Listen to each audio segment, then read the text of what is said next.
अब ये सुन के अर्नब को एकदम ट्रॉमा सा लगा।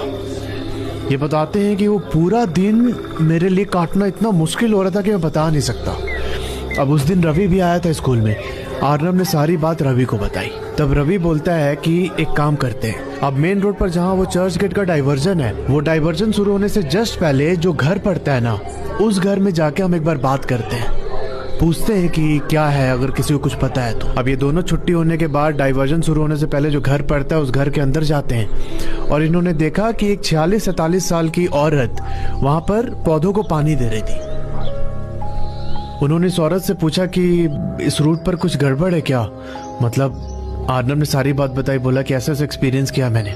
तब वो औरत बताती है कि कुछ साल पहले इस जगह पे एक टेररिस्ट अटैक हुआ था। उस अटैक में एक ही फैमिली के बाप और बेटी को टेररिस्ट ने गोली मार दी थी। उन दोनों की वहीं पर स्पॉट डेथ हो जाती है। अब जो उस लड़की के दादा दादी लोग थे, उन्होंने अपने बेटे का क्रियाक्रम बहुत अच्छे से किया, पर जो लड़की थी उसको बस ऐसे ही दफना दिया बिना किसी रिचुअल के। उसके कुछ टाइम के बाद जो लड़की की मम्मी थी वो वहां से भाग के किसी और के साथ शादी कर लेती है। अब यहाँ होता यह है कि जो लड़की के दादा दादी थे वो अपनी बेटी की मौत से बहुत ट्रॉमेटाइज थे। उन्होंने लड़की की माँ को बोला कि तू अपनी बेटी का देख लेना काम क्रिया कैसे करना है, पर यहाँ लड़की की माँ ने प्रॉपर तरीके से अपनी बेटी का क्रियाक्रम किया नहीं। वो किसी और के साथ भाग के शादी कर लेती है और इसी वजह से जो उस लड़की की स्पिरिट है वो उस जगह को हॉन्ट करती है। जो कोई भी नॉन कार्बी इंसान, मतलब जो वहाँ का लोकल नहीं है, वो उस रूट को क्रॉस करने की कोशिश करता है तो वो लड़की उसे अपना दुश्मन मानती है।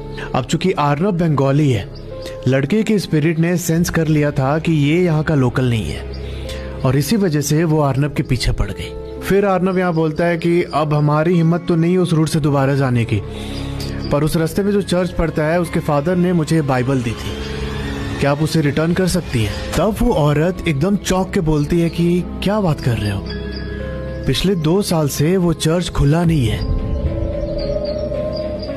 और जो लास्ट वहां पर फादर थे, जो प्रीस्ट थे, वो 2 साल पहले ही हुआ करते थे। 2 साल से वहां पर कोई फादर भी नहीं है। अब ये सुनकर अर्नब को फिर से शौक लगता है,